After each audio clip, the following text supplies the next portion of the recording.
Trial of the Ancestors, we've been treated to a slew of new unique items. And today, I wanted to go over at least most of the tribal uniques, and the items that stood out to me.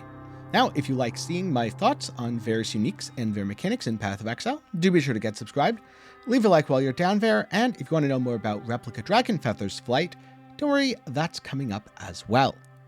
So to start off with, how do you get these? Some of the uniques are only rewarded rarely by Hinekora after you win the trial, but several others are typically found as a reward in the last round. So for example, this chest piece is only found if you are fighting Utula's champion in the last round, and very rarely outside of that. There's some sort of weird scaling with the higher your rating, the more likely final rewards appear earlier, etc. Unless you're pushing trial pretty hard, don't worry about that. It's only going to be a final round thing. But with that said, let's get into it and have a little fun talking about unique items. Starting with number 1, for the Namahu tribe, Kaom's Binding. This is a heavy belt providing a significant amount of strength and armor. You take no burning damage if you've stopped taking burning damage recently, which has some limited applications. Step in a fire puddle on the ground, step out of it, step back in, probably not the best use, and nearby enemies convert 25% of their physical damage to fire, which is interesting because it means number 1, enemies can inflict ignite on you, thus activating the other part of a belt's effect. And number 2, it means that 25% of enemy physical damage is now applied to your fire resistance instead, making your armor more effective, because enemies do, 25% less fizz. And you also take 25% of that 25%, which is a whole bunch of math that we don't need to get into here. Unfortunately, the belt slot is very powerful, and whether it's a Stygian Vise with life and resists, a Mageblood, a Headhunter, a Rizlatha's Coil, or anything else you happen to be wearing, I don't think Kaom's Binding really speaks to any of the builds we're currently seeing in Path of Exile. So while it's cool in theory, I'm not going to use it anytime soon, and if I was going to go for the Fizz conversion stuff, I'd rather just have a Pyroshock clasp anyway. Then next up we have Tawhanuku's Timing from the Hinekora tribe. A ring that gives spell damage, mana, and spells cause you to gain energy shield equal to their upfront cost every 5th time you pay it. Now if Archmage was popular and very meta, I could see Tawhanuku's Timing being used as some sort of Archmage energy shield hybrid build. Not that that's really a supported archetype, but in theory it would actually work. However, you need to generate an absolutely massive amount of energy shields for this to be worth it, and to do that you need to spend a massive amount of mana. But you're only doing this every 5th cast, so you also want to spend that mana, say, every 2nd. And then you have to wonder, why am I doing that when I could just put on Aegis Aurora or get ES on hit? The answer is, as far as I can tell, you wouldn't. There are a few people trying it on Pewee Ninja, but nothing really stood out to me as especially successful. In some cases, it actually looked more like someone just happened to put it in the ring slot because they didn't have anything better. Then representing the Arohangui tribe, we have Ikiaho's Promise. This item's quite interesting, but not amazing. You have increased life recovery from life flasks, and mana recovery from mana flasks. Life flasks used while on low life apply their recovery instantly. Mana flasks used while on low mana apply their recovery instantly, which should feel really good to play. There's only 2 problems here. Number 1, you are now spamming your flasks for your recovery, which can get annoying or tedious, especially since you can't automate life or mana flasks. And number 2, you're giving up an amulet, which could be something like plus gems, dot multi, crit multi, life, all sorts of stats that we really want to have on our builds.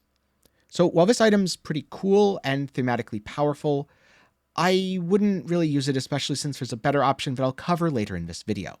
For the Rungokurai tribe, there's Kahutoroa's Certainty, boots that give you negative movement speed. Yeah, I'm sure players absolutely love these. And you're unaffected by damaging ailments, those being Ignite, Bleed, or Poison. And I think the opportunity cost is just way too high here. Self-Bleed unaffected by Bleed, Self-Ignite unaffected by Ignite, and Self-Poison unaffected by Poison are all pretty niche to begin with. But now, because you have reduced movement speed from your boots, you'd also want to pair this with a skill like Flicker Strike.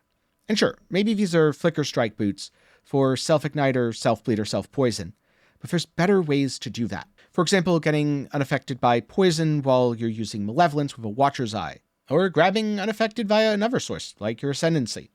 There's a lot of options here, and overall, this just doesn't seem it, mostly due to how badly it restricts your movement. Now for the Kiloava tribe, we have Utula's Hunger, which is an item that's actually really cool. This is the first one that I've seen a lot of people using, and it's really awesome. So Utula's Hunger gives life on kill. This feels really good while mapping, but doesn't apply while bossing. And 70 to 1,000 maximum life if there are no life modifiers on your other equipped items. So in the past, if you were a life ES hybrid build, the biggest problem with being a life ES hybrid build is, well, how do you get life prefixes and ES prefixes? Now you'd get, 200, 300, 400, whatever ES is your prefixes, good suffixes, and just get all of your life from Utulas. If you're a Mind Over Matter build, generally speaking, you wanted mana prefixes, which limited the life that you could have. And now you can use Utulas. This opens up a lot of power for many interesting build archetypes. And regardless of if Trial of the Ancestors goes core, I really hope that some of Uniques do, because I'd love to see Utula's Hunger remain part of Path of Exile. It's kind of a much more interesting Kaom's Heart, because the downside is no longer you have no sockets, and the chest kinda sucks because sockets are great. Instead, the downside is you can't have life elsewhere on your gear, but it gives you enough life that overall, provided you're able to use the prefixes on your items for something, it's a net benefit, and I really like that. Then for the Tawhanuku tribe, we have another interesting one, Maata's Teaching, a scepter that applies the base critical strike chance of your main hand weapon and replaces your minion's base crit with it. So if you're trying to scale minion crit, you can't really get a lot of a base crit stuff that a normal player would be able to through their weapons or through base spell crit. For example, a Hatred Watcher's Eye doesn't work for your minions, unfortunately, since they're not wearing it. Though a minion that wears your jewels would be an awesome concept, and I'd love to see that through, say, a unique item in the future. Furthermore, Maata's Teaching has +2 to level of all minion skill gems, which is really darn powerful. At 7.5 to 9% crit, it should be fairly easy to scale, and it means that you don't really have to worry too much about base minion crit. Maybe throw in an Assassin's Mark if you're really worried. Overall, this unlocks crit minions and makes them a lot easier to scale. It is a fairly expensive endgame item, but it's still relatively economical in comparison to a +2 minion wand. So I like this. It's a really good item, and while I'm personally not the biggest fan of playing minions myself, I'm happy to see that other people are able to. This, combined with a reworked Guardian Ascendancy, has gone a long way to reverse the state of minions after the nerfs they saw back in 318, 319-ish.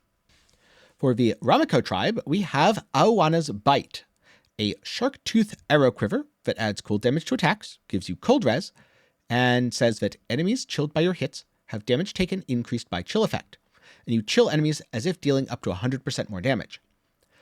Now, I don't know if there are any Heat Shiver Bow Elementalist builds, and I don't know if this stacks with the masteries of the same effect. I haven't tested this personally, and I kind of suspect that this, the mastery, and Bone Chill all don't stack. But if you're in a part of a tree, like let's say you're a champion, and you can't really get the mastery that easily, you can't really give something up for Bone Chill, because you don't want to run it in your main links, then this is a pretty cool option.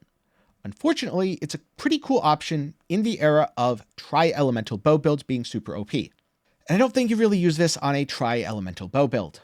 So while it's a cool concept, it kind of feels like a solution without a problem in current Path of Exile. That said, if it sticks around, in the future I could absolutely see this being an item players use, especially when you corrupt it for +1 arrow and replace the implicit. Then we have the item that, if you know any of these, you've probably heard of, since it prominently was featured by, I believe, both Engineering Eternity and the Build of a Week. That is Rakiata's Dance, an engraved greatsword with pretty decent LE damage that treats monster resistance values as inverted. And so there's a couple things to keep in mind with this inversion. So let's just say you have no sources of penetration, resistance lowering, etc.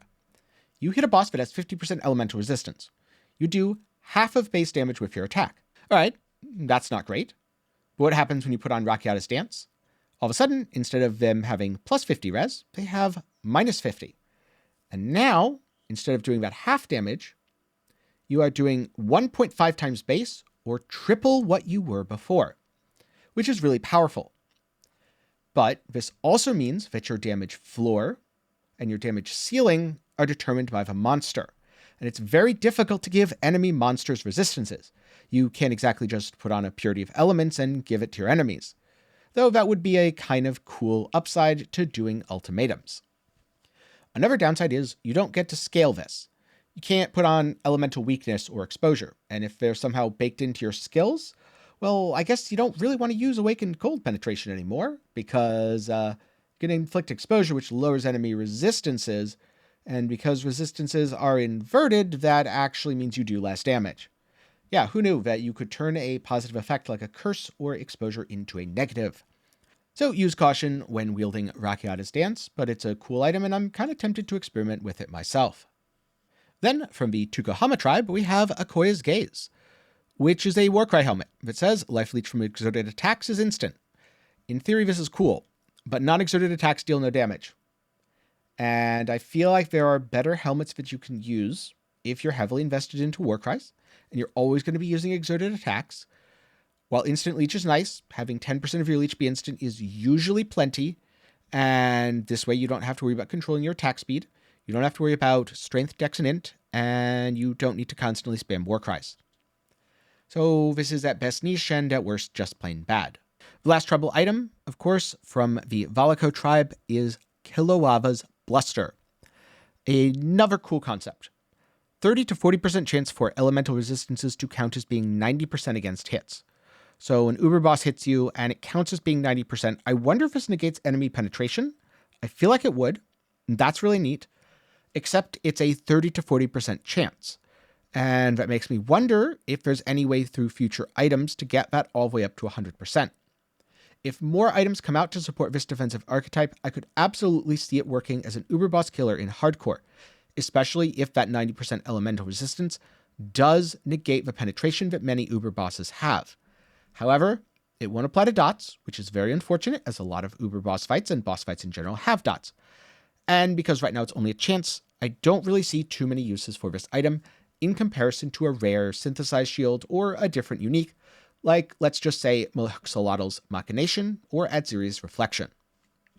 And finally, there are a few more unique items that you can get exclusively from Hinekora. I wanted to highlight two of them. First is the Warrior's Tail, 100% increased effect of tattoos in radius. So you tattoo up your tree as much as possible, put some of those big tattoos for things like Power Charge, Curse Effect, any other cool stuff that is difficult to fit in radius of a Warrior's Tail, +1 projectile, then double it. It's really cool, very powerful, and surprisingly affordable, though, word of warning, sometimes the tattoos that go with it are not always the most affordable, especially if you're looking for extra projectiles due to the popularity of projectile builds. I kind of suspect that if a Leak Mechanic does not go core, Warrior's Tail won't either. And last up, the coolest item that I can think of from this entire list, and quite possibly the most powerful, is Defiance of Destiny, which is a cheat death item, and that's just super, super awesome. It gives life and a surprisingly healthy amount of resistances. Then, gain 25 to 35% of missing unreserved life before being hit by an enemy. Because this happens before being hit, it means that the hit cannot kill you if it doesn't exceed the value healed. Now, obviously, you have to be missing life, say if you're using Petrified Blood, and this doesn't protect against everything, because if the hit would overwhelm your remaining life, it's going to kill you. But there's a lot of very interesting applications here because this is instantly gaining life, it's not affected by a rate, and it happens before the enemy hit lands. So, I think the best use of this is a Petrified Blood setup where you intentionally sit at low life. Because you're sitting at low life, the fraction that is gained is based off 50% of your total. In other words, 12.5% to just below 20%.